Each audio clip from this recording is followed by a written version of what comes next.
En aquel tiempo enviaron a Jesús algunos de los fariseos y de los herodianos para cazarlo con una pregunta.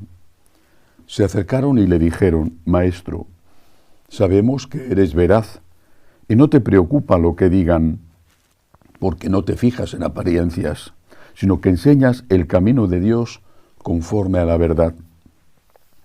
¿Es lícito pagar impuesto al César o no? ¿Pagamos o no pagamos? Adivinando su hipocresía, le replicó: ¿Por qué me tentáis? Traedme un denario que lo vea. Se lo trajeron y él les preguntó: ¿de quién es esta imagen y esta inscripción? Le contestaron: del César. Jesús les replicó: dad al César lo que es del César y a Dios lo que es de Dios. Y se quedaron atónitos. Palabra del Señor. Gloria a ti, Señor Jesús. Es una frase que ya ha desbordado incluso la esfera del cristianismo, se ha hecho un refrán popular. Y de hecho seguramente muchos no saben el contexto en que es pronunciada y hasta la aplican mal. Dad al César lo que es del César y a Dios lo que es de Dios. Pero para entenderla hay que conocer la situación en que es pronunciada. Si no, la interpretación puede ser justo la opuesta de lo que dijo Jesús. Israel era un pueblo ocupado por los romanos. Había dentro de Israel un sector independentista que quería la independencia de su pueblo. Y continuamente había escaramuzas con las fuerzas romanas de ocupación, que a veces eran sangrientas, por un lado, por otro, por los dos lados. Pequeñas trampas, asaltos a las patrullas que estaban más aisladas, iban en lugares remotos, en las montañas. Los romanos actuaban con dureza en Israel, lo mismo que en los otros sitios que habían ocupado. Eso en el tiempo de Cristo.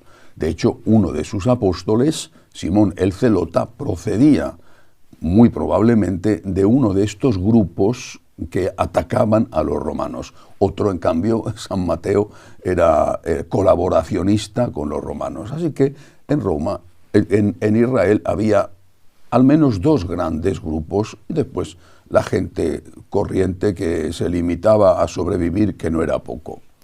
Los que estaban políticamente con los romanos y los que estaban política y militarmente contra los romanos. Este es el contexto. La trampa que le ponen, y Jesús dice tentación, ¿por qué me tentáis?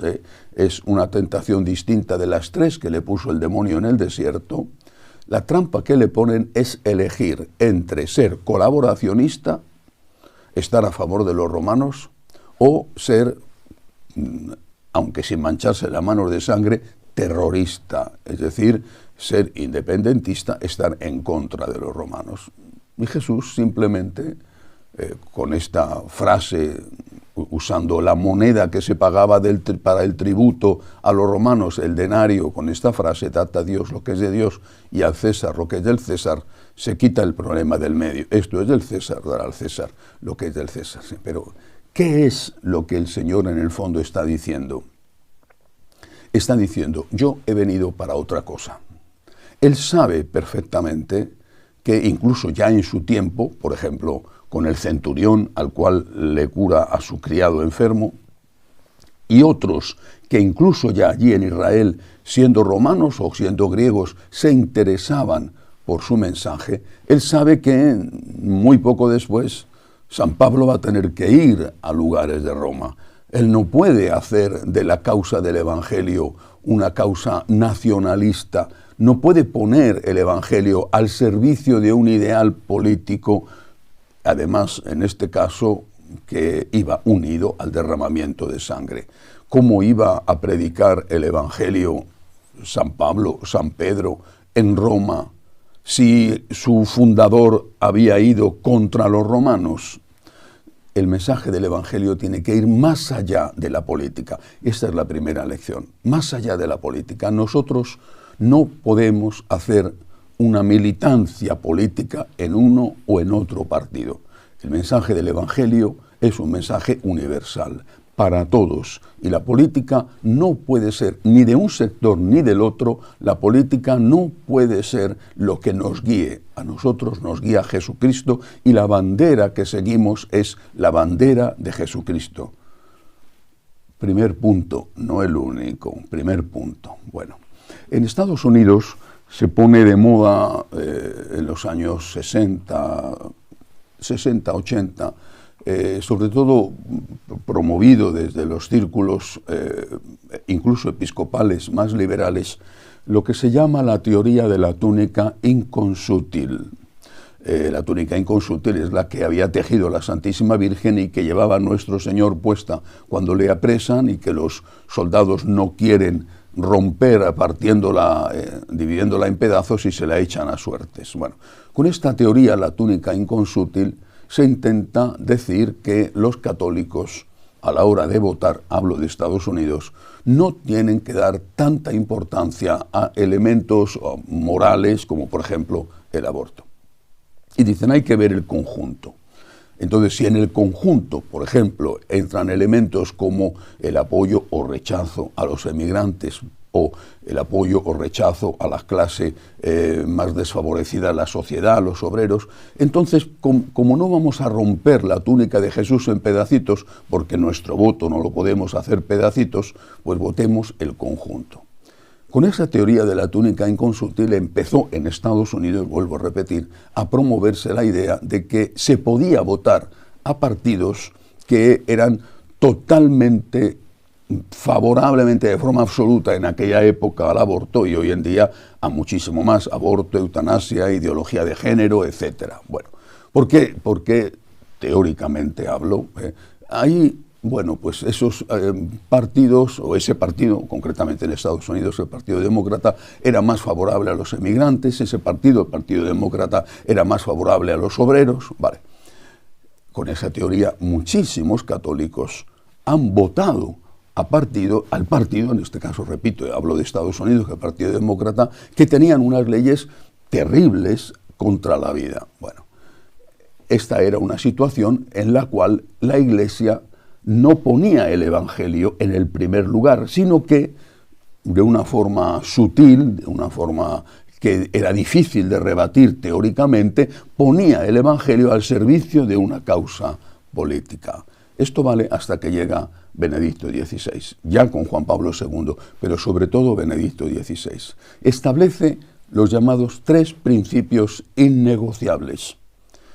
El católico, con su voto, tiene que defender la vida desde la concepción hasta la muerte natural, la vida. Tiene que defender el derecho de los padres a educar a sus hijos y que no se los eduque el Estado, porque el Estado nunca puede estar, en el caso de la educación de los hijos, por encima de los padres, y tiene que defender con su voto la familia, y la familia formada por un hombre, por una mujer, unida esa familia a la procreación, abierta a la transmisión de la vida. Principios innegociables. No dijo Benedicto XVI, hay que votar a tal partido en ese país, o en el otro, no. El Evangelio está por encima de la política, pero el Evangelio tiene que defender unos valores. El estar defendiendo unos valores no significa meterte en política, aunque por desgracia los partidos políticos usan esos valores o contravalores, los usan como una bandera política con la que enganchar a votantes, que es lo único que les importa a unos y a otros. Para nosotros, católicos, Cristo está por encima de cualquier partido político, y no digo de los partidos políticos de izquierda, sino de cualquier partido político. Yo sigo la bandera de Jesucristo. Él es mi capitán, Él es mi rey, Él es mi líder. Yo sigo la bandera de Jesucristo y sigo también lo que me enseña la Iglesia. Primera cosa, defender la vida, pero bueno, qué importante es defender el emigrante, qué importante es defender no sé, que le paguen bien a los obreros, por supuesto que es muy importante, pero si no ha nacido, ¿cómo vas a defender al emigrante al que han matado? Y si no ha nacido, ¿cómo vas a defender un salario justo? Primero tenemos que defender la vida en una situación en la cual hay, desde que se produce la legalización del aborto, en este momento han ocurrido ya más crímenes a inocentes que en todas las guerras que han existido en la historia de la humanidad. Los católicos no pueden venir con la teoría de la túnica inconsútil, mirando hacia otro lado y votando a partidos que son y que lo promueven y que intentan difundirlo más allá de sus fronteras, que son responsables del crimen de personas inocentes. Vida, educación de los niños por parte de sus padres por encima de los colegios o por encima del Estado, y luego defensa de la familia. Y esto no es un tema político, aunque tenga consecuencias políticas, es un tema moral. Nosotros no podemos mancharnos las manos de sangre. Jesucristo no se manchó las manos de sangre. Dad a Dios lo que es de Dios, la ética. Y dad al César lo que es del César. ¿Qué es el César? El dinero. Paga impuestos. ¿Cuándo la Iglesia ha dicho que no había que pagar impuestos? Paga impuestos, claro que hay que pagar impuestos, porque eso ayuda a una mejor distribución entre toda la nación de la renta. Pero dad a Dios lo que es de Dios. Yo soy de un país muy orgulloso, es nuestro principal defecto, muy orgulloso. Pero en mi país tenemos una tradición y unas raíces. Y nunca olvido aquella escena descrita por Calderón de la Barca en El alcalde de Zalamea, cuando en medio de la persecución por quien había matado al comendador, el alcalde de Zalamea le dice a los inquisidores del rey, no de la Iglesia, le dice al rey, la hacienda, el dinero, y la vida en el ejército. Al rey la hacienda y la vida se han de dar, pero el honor es patrimonio del alma, y el alma solo es de Dios. Págale al César lo que es del César, paga tus impuestos, sé un buen ciudadano, respeta las leyes, pero la ética y la moral están en nuestra conciencia y eso solo es de Dios. Vida, familia y derechos de los padres sobre los hijos. Eso es lo que nosotros defendemos contra cualquier partido, sea del color que sea. Que así sea.